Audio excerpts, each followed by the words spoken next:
வணக்கம் நேயர்களே, நான் உங்கள் கண்ணம்மா.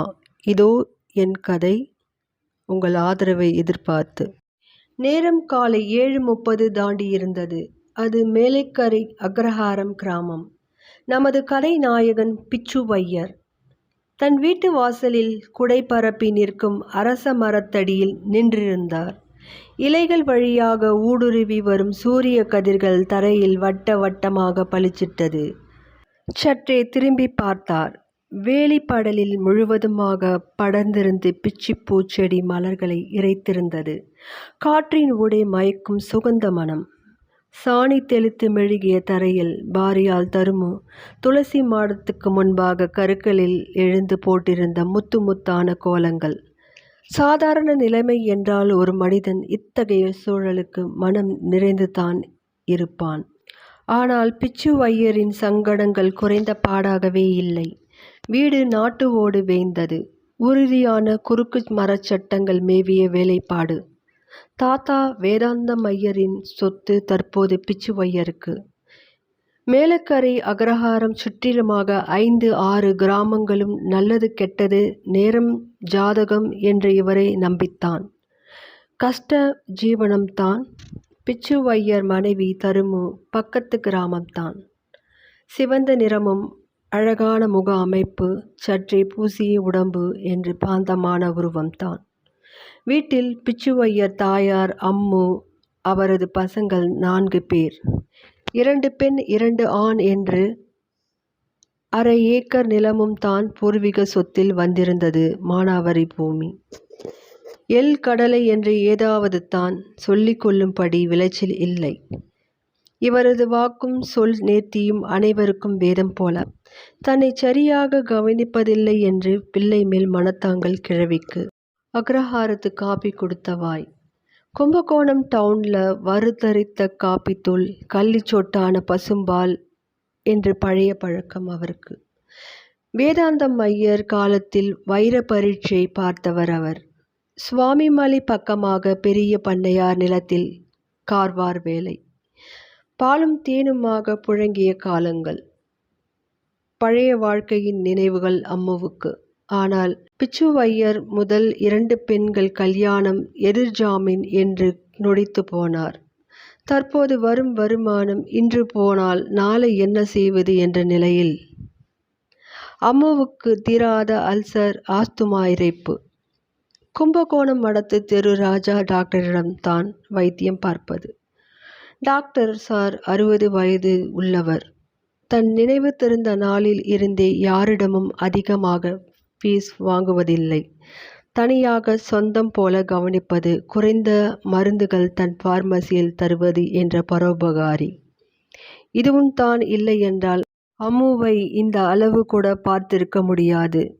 பிச்சுவையரின் மனைவி தருமு மிகவும் சாமர்த்தியம். நிலையறிந்து வாழத் தெரிந்த மனைவி. ஆனாலும் படித்து கொண்டிருக்கும் 2 ஆண் பிள்ளைகள் தினம் வீட்டு செலவு வியாஜியங்கள் என்று மொழி முட்டுகிறது ஐயருக்கு. இன்று மிகவும் பண நெருக்கடி. எப்படி மாதத்தின் மிச்ச நாட்கள் நகர்த்துவது என்ற மனக்கணம் அவருக்கு. மேலைக்கரை அக்ரஹாரம் சிவன் கோவில் மிக பரந்தது. கோவில் எதிரில் பெரிய தீர்த்த குளம். மொத்த கோவிலையும் வேகமாக சுற்றி வந்தாலே 15 நிமிடம் பிடிக்கும். ஆற அமர என்றால் பார்த்து கொள்ளுங்களேன். தினம் காலை 8 மணி அளவில் அவர் தரிசனம்தான். வந்து வாசலுக்கு பக்கத்தில் கம்பி ஆழி பாய்ச்சிய விசாலமான தாவாரத்தில் தான் ஜோசியம் ஆபீஸ் அவரது. 9 மணி போல் மனைவி அழைப்பின் பேரில் பிச்சுவையர் அம்முவுடன் அமர்ந்து போஜனம் முடித்து எழும் சமயம். அம்மாவின் மனஸ்தாபமான பேச்சு. ஏண்டி, கத்திரிக்காய் கறி நன்னா எண்ணெய் விட்டு வதக்கப்படாதோ, பருப்பு ரசம் வைக்கப்படாதோ என்று. மௌனமாக கை எலும்பி தன் இடத்தில் அமர்ந்தார் பிச்சுவையர். ஈஸ்வரா, என் குறை தீரும் சாமி என்று அம்பாளிடமும் சேர்த்து வேண்டுதல். கேட் கிரீச்சிட்டது. வந்து அமர்ந்தவர் ராஜாங்கம் பிள்ளை. கனமான புள்ளி. பழைய பழக்கம் பல வகையில். பிச்சுவையர் அவரை ஏறிட்டார். சாமி, உங்ககிட்ட ஓர் செய்தி. போன வாரம் என் மனைவி உங்ககிட்ட என் பொண்ணுக்கு தங்க பையன் ஜாதகத்தை எடுத்து வந்து பார்த்தால் அல்லவா நீங்கள் கூட பொருத்தம் என்று உத்தரவு தந்தீர்கள். நீங்கள் சொன்னீங்கன்னா நம்ம சிவன் கோவில் ஈஸ்வரன் வாக்குத்தான். ஆனாலும் சாமி, ஒரு விஷயம். 2 நாள் முன்பு என் தங்கை ராஜம் புருஷனின் சிநேகிதர் சுவாமிமலை கோவில் கிட்டக்க பார்த்தேன்.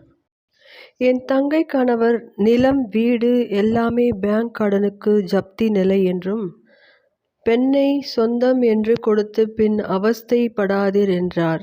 எனக்கும் அதுதான் சரி என்று பட்டது. நானும் ஏதும் தெரிந்த மாதிரி காட்டிக்கல. 2 நாள் தள்ளி நாங்கள் இரு வீட்டாரும் நாள் குறிக்க வரும்போது தாங்கள் பொருத்தமான விஷயம் சொல்லி நிறுத்திவிட வேண்டும். நல்லதுக்குத்தானே சாமி என்று இழுத்தார். திக்கென்றது பிச்சுவையருக்கு. அடுத்த க்ஷணம், அம்மா தட்டு எடுத்துட்டு வாங்கம்மா என்று உள்பக்கம் பார்த்து தருமுவை அழைத்தார் ராஜாங்கம். பித்தளை தட்டு வந்தது.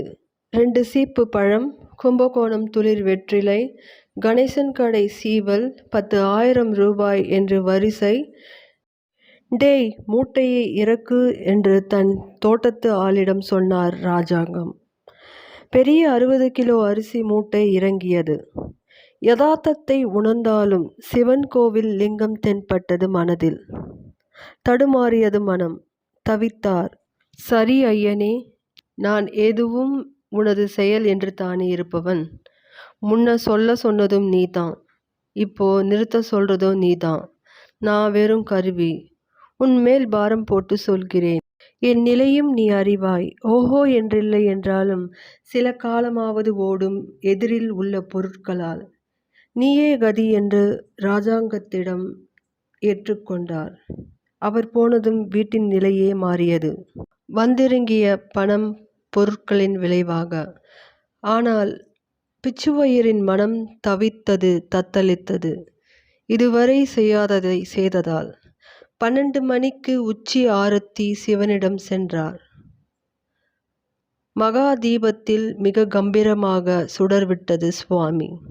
சற்று லேசானது மனது. தீபஜோதியை கண்ணில் ஊற்றிக் கொண்டார். மறுநாள் சாயரட்சை நேரம். திண்ணையில் அமர்ந்திருந்தார் பிச்சுவையர். சாமி சாமி என்று ஓடி வந்தார் ராஜாங்கத்தின் பக்கத்து வீட்டு. நம்ம ராஜாங்கம் பையன் சக்தி சிநேகித பையனோட ஆதனூர் பெருமாள் கோயில்கிட்ட போகிறப்ப வண்டி பஸ்ஸில் இடிச்சு அந்த இடத்துல போயிட்டான் சாமி. ராஜாங்கம் கூட பிச்சுசாமி கிட்ட நாளைக்கு போய் முகூர்த்த ஓலை எழுதுவதாக இருந்தோமே என்று புலம்பினார். கேள்விப்பட்ட பிச்சுவையர் கைகள் துண்டை இடுப்பில் தன்னிச்சையாக கட்டியது. ஈஸ்வரா ஈஸ்வரா, உமது திருவுள்ளம். நடக்கவிருப்பதை சுட்டி காட்டி இப்படி செய்தாயா சாமி? என் வறுமை ராஜாங்கத்தின் மகள் மாங்கல்ய விஷயம் என்று படபடவென்று கன்னத்தில் போட்டு கொண்டார். தான் நாள் குறித்து இதுவரை எந்த விஷயமும் சோடை போனதில்லை. இந்த முறை இந்த விஷயம் மாறுகிறதே என்று குமைந்தேனே சாமி. இதுதானா உன் உத்தரவு? கோவில் நோக்கி போனார் பிச்சுவையர்.